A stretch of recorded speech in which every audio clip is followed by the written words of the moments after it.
Yeah. We're hot. We're here tonight at Jazz Live with Bonerama. We've got Mark and Craig with us tonight. Thanks for being with us here at Jazz Live. It's great to have you guys back. We were just here, it seems like, about a year and a half ago, March of 2006, and want to get caught up and see what's going on. So tell us again the members of Bonerama that you have with us tonight that are playing. Well, tonight we have 4 trombones. It's Craig Kline right here, Mark Mullins, myself, Rick Trolson, and Steve Suter.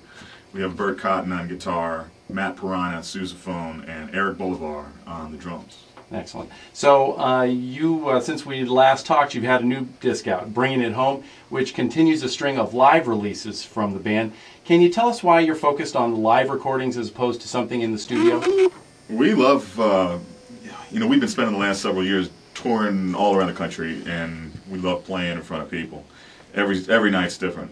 No matter what city we're in, the chemistry's different, the people are different, and it makes us play different with different energy all the time. So we thought recording live, you know, everyone does a live record from time to time, but we just had so much fun doing the first couple. We said we got to keep doing this, you know. So we did the first one in New Orleans. We did the second one in New York City after we start developing a fan base up there, and we were going to do the third one out of town, but really after the hurricane and everything, we said we really felt we should just go back home and do one. Everybody thought that was the right thing to do, and so we did this last one at Tipitina's over a period of 2 nights at Tipitina's down in New Orleans. So the Live in New York was recorded in 2004, and this one was recorded in 2006. Was there any big changes, you know, other than the whole Katrina and the impact on everything, but in your sound, the music that you guys were doing in that time period that folks might hear on the new disc?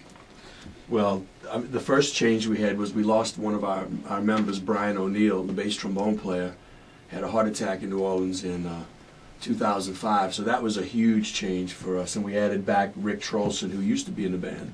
So it's, you know, as far as personnel, that's the change. The music is, I guess, has changed and grown, and it's a little bit, you know, different than what we are. We sing. We have a little bit more vocal songs that we've been writing songs and covering some songs, some classic, just great classic songs that we like to play. That's just, but we also like to write our songs. We got a little bit more singing, so that's the little bit of a change in the dynamic that we've been putting out there.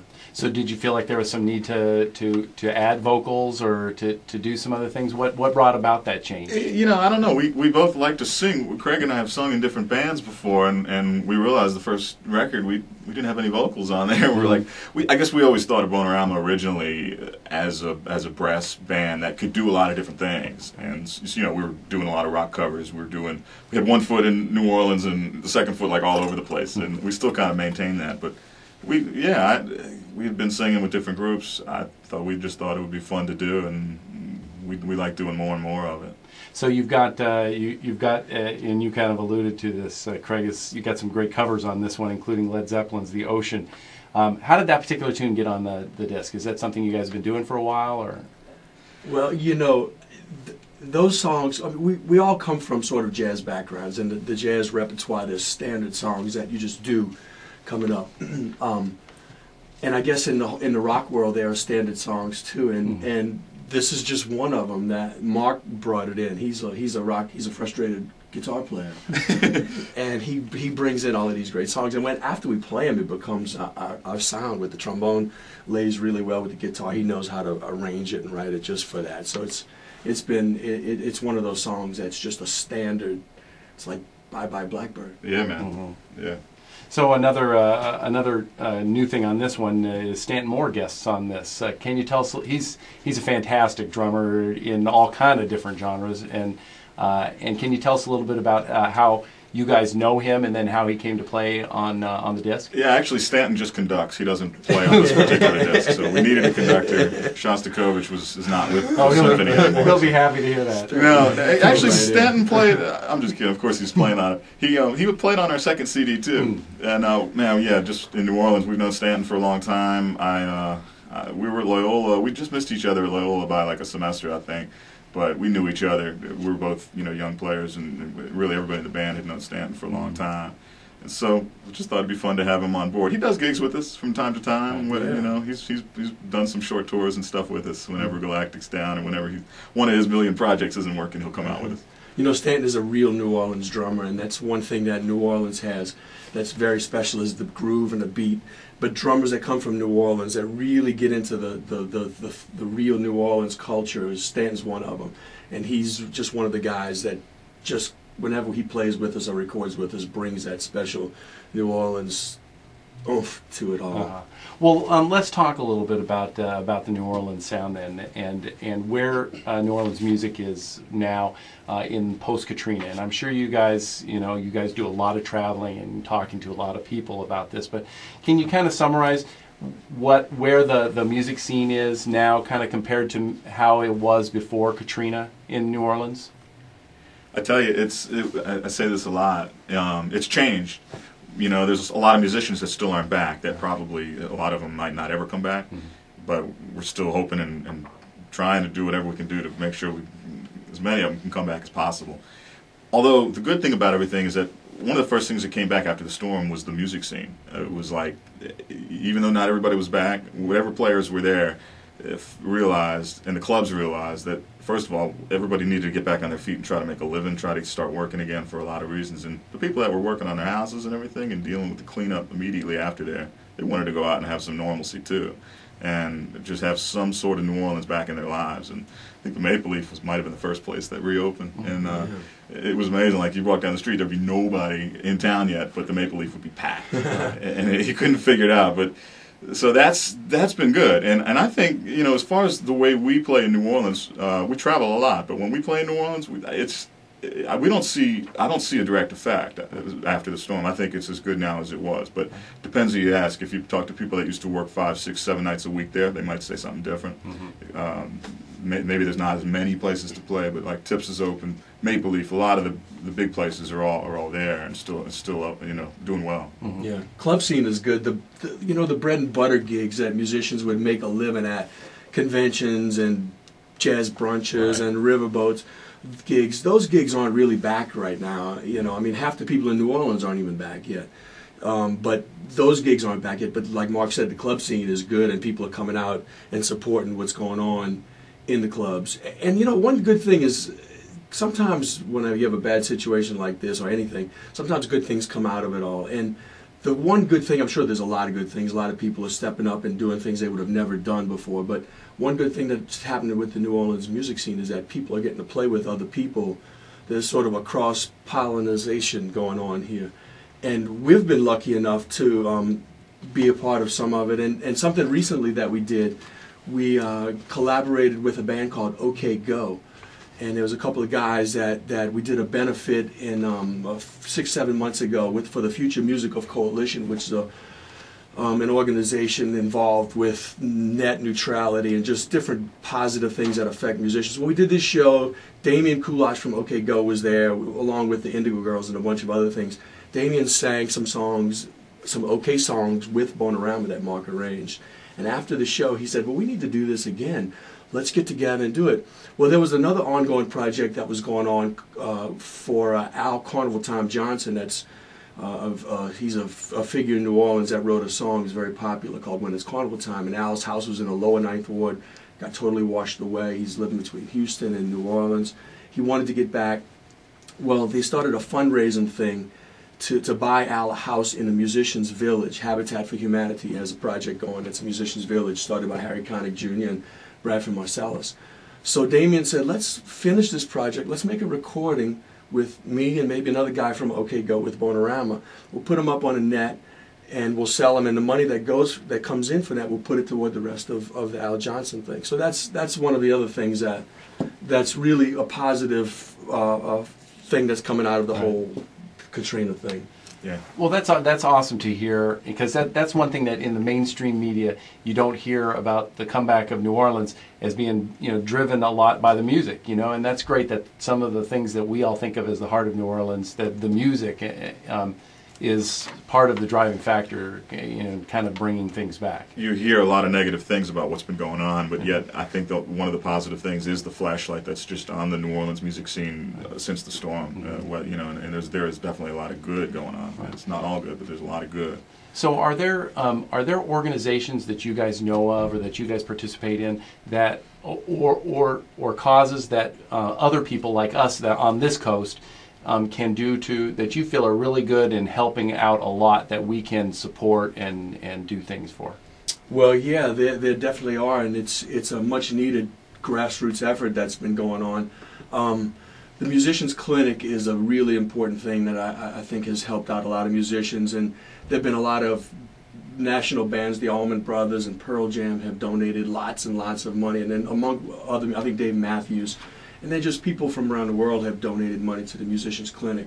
It's a health insurance that any musician in New Orleans has. It's a free health insurance organization that's just been helping out so many musicians that way. They've funded gigs for musicians. Tipitina's Foundation, they've been doing some amazing work from day one, you know, and I think they've established themselves as just a front runner with integrity and trustworthy of doing the right thing for New Orleans music, and they're doing a phenomenal job. Excellent. Well, we'll try to hook people up with those organizations so that they can help out. So another big thing since we last talked was you guys were awarded the Best Rock Band for the 2007 Big Easy Awards. Can you kind of give us a little history of those awards and the awards, and your placement in the rock category, which is interesting for us? We upset a lot of people, but I think the bands in the rock category that were nominated were most upset. They're like, man, we got guitars, man. We got more than one guitar. How can a bunch of trombone guys? Okay, y'all got one guitar, but how can y'all win the Best Rock Band category? And so it was there, you know, but. That's a great. It's a great awards program. There's a couple of awards down there that are real prestigious, the Offbeat Music Awards, and the Big Easy Awards have been around for a while, and it's a real honor just to get nominated for those, and it was exciting to win. Like I said, they never know. The other people that were upset were the people at the awards on the board. Apparently, they would have fights about. We found this out later. I probably shouldn't say it. They had fights about what category they should put Bonerama in, and we found ourselves not getting nominated for years. The awards are nice, but you know we don't focus on, you know, we got work to do. We want to come out here and do what we do. But it's great. We did kind of notice, we were like, you know, we're not getting nominated for any Big Easy Awards. Whatever. We found out that they would have fights about what category to put us in, and they didn't know if it should be a funk band or a brass band, or a jazz band or a rock band. You know, so it was cool that at least they put us somewhere, and I think, you know, I don't know, people tell us throughout the course of the night we could be any of those bands, depending on what song we happen to be playing with our Bonerama set. But. Well, that's interesting too, because then I was looking at your website, and you guys kind of call yourself that. You're the jazz funk brass band or something to that effect. We say brass funk rock band. Yeah, see, so you got them all covered. So maybe they'll put you in all the categories at one point. Well, congratulations for that. Thank you.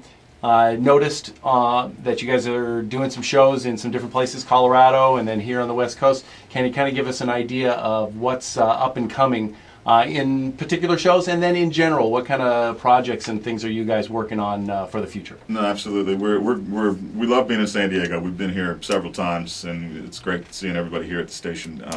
Y'all are like family to us. But we're gonna be here tomorrow night too in the city. We're gonna be playing at Anthology, and that's gonna be tomorrow night, Wednesday night at 8 o'clock. Nice and early, you know, relatively early for New Orleans standards. A respectable time. So it's gonna be a nice night. So please do come out and see us. That should be a lot of fun. We're going on to the Monterey Jazz Festival after this. Awesome. And we've been doing a bunch of festivals. We always want to do more, but really, we look at the summer. It's been our best festival season we've ever had. We played Telluride Blues and Brews Festival 2 days ago. We did the Rochester Jazz Festival earlier this summer, Bayou Boogaloo in Virginia. You know, we've been doing a bunch. The Crawfish Festival in New Jersey, and of course the Jazz Festival in New Orleans, French Quarter Festival. But so Monterey Jazz will be fun, and moving on from there, we're going up to Tahoe, and then we'll be home for a little bit. But really, we've been out a lot, and we've been really traveling as much as we can, and probably looking towards a fourth record here sometime either next year, hopefully next year. We've been doing them every 3 years. We want to get them out quicker than that now. Any thoughts on that new album? Is it going to be another live disc, or what do you? I don't know. I mean, we've done thoughts on it. Yeah, we've done 3 lives. I don't know. We got to talk about it. We've done some things in the studio, like just to demo songs and stuff. Like we did Comic Relief. We did the HBO Comic Relief. We were the house band last year, which was extremely exciting. And we got to do a lot of work in the studio, just in preparation for that show. We're like, wow, this is fun. Being in the studio is kind of nice. I mean, we've all done studio projects with other people, but with Bonerama in there, I don't know. It's anything's fair game for that 4th record. Huh? Yeah, right. Well, where can people find out more about Bonerama?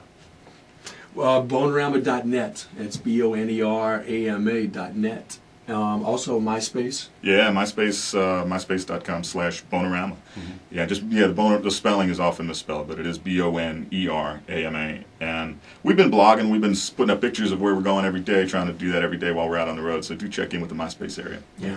People want to know. Actually, let me just interject that. People want. Well, where do you get your name from? Bonerama, what is that?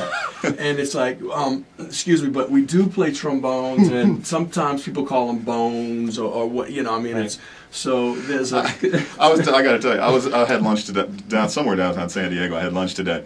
I can't remember where it was, and the real nice lady helping me, she's the waitress, she goes, I had a hat on, I had a Bonerama hat. She's like, oh, is that, yeah. Was that a thing or a state of mind? And I'm like, Bonerama state of mind. Like, that's a good one. I've never heard That'd be the yet. other thing to put on your website, a state of Yeah. It's a band, man. Well, guys, it's as I said before, it's great to have you guys back, and congratulations on the new disc and all the stuff that's coming up for you. And it's great having you here at Jazz Live. Well, it's good to be here. I mean, we have to also say it's because of great radio stations like you guys. Yeah. We know you just did a live broadcast that WWOZ was part of, and I was listening to actually in Baton Rouge, but it was great. So thanks to you guys for spreading the word, because otherwise we couldn't get it out there like this. Absolutely. Thank y'all for everything. For sure.